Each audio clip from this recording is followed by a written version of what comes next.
दोस्तों इस वीडियो में मैं डिप्रेशन के बारे में जो बेसिक से बेसिक चीज़ें आपके साथ शेयर करने वाला हूं। अगर आप मुझे नहीं जानते, मेरा नाम है डॉक्टर प्रशांत गोहिल। मैं एक साइकेट्रिस्ट हूं। 2016 में गोवा मेडिकल कॉलेज से मैंने अपना पोस्ट ग्रेजुएशन कंप्लीट किया और पिछले 9 सालों से मैं अहमदाबाद में प्राइवेट प्रैक्टिस कर रहा हूं और अभी तक 50,000 से ज़्यादा साइकेट्री के पेशेंट मैं ठीक कर चुका हूँ, जिनमें से ज़्यादातर पेशेंट डिप्रेशन और एंजाइटी के होते हैं। दोस्तों डिप्रेशन ये जो वर्ड है ये बहुत कॉमनली यूज़ किया जाता है। आज मैं बहुत डिप्रेस्ड फील कर रहा हूँ, मुझे डिप्रेशन हो रहा है, मैं डिप्रेशन में चली गई हूँ, इतना कॉमनली यूज़ होता है कि इसको ज़्यादा इंपॉर्टेंस नहीं दिया जाता। जब भी किसी को डिप्रेशन होता है तो उसको बहुत लाइटली लिया जाता है। डिप्रेशन एक सिम्टम हो सकता है, डिप्रेशन एक इलनेस भी हो सकती है। अब इसके बारे में थोड़ा समझने की कोशिश करते हैं कि कब ये सिम्टम होता है, कब ये इलनेस हो जाती है, कब ये डिसऑर्डर बन जाता है। जब कोई इसे एज ए फीलिंग शेयर करता है तो वो सिम्टम होता है। सिम्टम मतलब बीमारी का एक लक्षण। आज मैं डिप्रेस्ड हूँ मतलब मेरा मन उदास है, मैं सैड फील कर रहा हूँ। तो सैडनेस, डिप्रेशन दोनों पैरेलली साथ साथ वर्ड यूज करते हैं। दोनों के बीच में थोड़ा बहुत कंफ्यूजन भी हो सकता है, लेकिन उसके पीछे का जो मकसद है, जो एक way of sharing their emotion है, वो बहुत कॉमन है। जब किसी इंसान को पता नहीं चलता कि वो सैड है या उसका जो प्रीडोमिनेंट इमोशन है वो सैडनेस है बहुत लंबे टाइम से, लेकिन उसको दूसरे सिम्टम्स आते हैं, जैसे कि चीज़ों में से इंटरेस्ट कम हो जाता है, शरीर में थकावट सी महसूस होती है, तो वो डिप्रेशन इलनेस हो जाता है, डिप्रेशन डिसऑर्डर हो जाता है। वर्ल्ड हेल्थ ऑर्गेनाइजेशन का कहना है कि 28 से 29 करोड़ लोग दुनिया में डिप्रेशन से प्रभावित हैं। इतने ज़्यादा लोग, सोचिए कि कितना बर्डन है डिप्रेशन को लेके, लेकिन ज़्यादातर लोगों को पता नहीं होता इन सब बीमारियों के बारे में, तो इसलिए वो इन सब चीज़ों को निग्लेक्ट कर लेते हैं। जैसे अगर आपको बुखार आ जाए, जैसे अगर आपको हार्ट की प्रॉब्लम हो, किडनी की प्रॉब्लम हो, लीवर की प्रॉब्लम हो, आप तुरंत ही डॉक्टर के पास चले जाओगे। लेकिन अगर आपको ब्रेन की प्रॉब्लम हो तो आप क्या करोगे? Wait and watch. मुझे लगता है वो अपने आप ही ठीक हो जाएगा, लेट्स सी कि क्या होता है आगे चल के, है ना।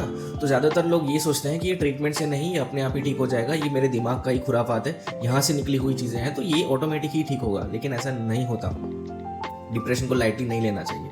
It is one of the most common cause of death after accident. लोगों को पता नहीं है, suicide is one of the most common cause by death. जब आप अभी ये वीडियो देख रहे हो, जब मैं ये वीडियो शूट कर रहा हूँ, somewhere someone is planning to end his or her life. India में हर 6 में से 1 इंसान को डिप्रेशन है, और ये जो डिप्रेशन है वो किसी को भी हो सकता है, कोई भी एज में हो सकता है। कितना भी स्ट्रॉन्ग इंसान हो उसको डिप्रेशन आ सकता है, बहुत वीक इंसान हो उसको डिप्रेशन आ सकता है, सेंसिटिव इंसान हो उसको डिप्रेशन हो सकता है, चीयरफुल इंसान हो उसको भी डिप्रेशन हो सकता है, बॉडी बिल्डर को भी हो सकता है, और दुबले पतले इंसान को भी डिप्रेशन हो सकता है। डिप्रेशन कभी डिस्क्रिमिनेट नहीं करता, वो कभी भी कहीं भी आ सकता है। हमारी प्रैक्टिस में 6 से 7 साल के बच्चे भी पेरेंट्स लेके आते हैं, कहते हैं कि इसको डिप्रेशन है, और जब बच्चे से हम बात करते हैं तो सच में डिप्रेशन निकल के आता है। इवन 70 से 80 साल के बुजुर्ग इंसान को भी डिप्रेशन महसूस होता है। तो सोचिए ये कितना ज़्यादा वाइड स्प्रेड है, कितना ज़्यादा फैला हुआ है हमारी सोसाइटी में, हमारे कल्चर में। सो डिप्रेशन का इंसान जब हमारे पास आएगा तो क्या तकलीफ लेके आएगा? ज़्यादातर लोगों को पता होता है कि उनका मूड ख़राब रहता है। उनको ये लगता है कि पिछले कुछ हफ्तों से, कुछ महीनों से अच्छा नहीं चल रहा है, मन को अच्छा नहीं लग रहा है, कि पहले जो सब सही लग रहा था अब कुछ भी सही नहीं है, पहले जो मन खुश रहता था अब मन खुश नहीं है। तो क्या लगता है? उदासी लगती है, बेचैनी लगती है, सैडनेस, इंटरेस्ट कम हो जाता है चीज़ों में से। पहले दोस्तों के साथ घूमना अच्छा लगता था, अब नहीं अच्छा लगता। पहले हंसी ठहाके, हॉबीज़, ये सब करते थे, अब नहीं करते। तो क्या करते हैं? बस लेटे रहते हैं, बेड पे पड़े रहते हैं, फ़ोन इस्तेमाल करते रहते हैं, और ज़्यादा कुछ नहीं करते। इनडेफिनेट स्क्रोलिंग करते रहते हैं। क्या देखना है उनको नहीं पता, लेकिन हम बस स्क्रोल करते जाएंगे।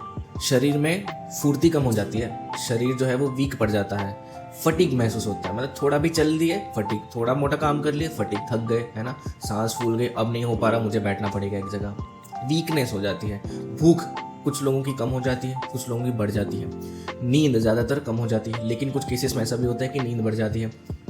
24 घंटे में से 15-16 घंटे सोते रहते हैं। अननेसेसरी गिल्ट महसूस होता है कि यार सब कुछ मतलब गड़बड़ा सा गया है, और कौन? मैं रिस्पॉन्सिबल हूँ, मेरी वजह से हो रहा है, मेरी जो हालत है उसका जिम्मेदार मैं खुद हूँ। फैमिली भी परेशान है, अब फैमिली के साथ भी जो हो रहा है मैं जिम्मेदार हूँ। मेरी लाइफ में जो भी खराब हो रहा है मैं जिम्मेदार हूँ। पेरेंट्स परेशान है, मैं जिम्मेदार हूँ। रिलेशनशिप खराब हो गई, मैं जिम्मेदार हूँ।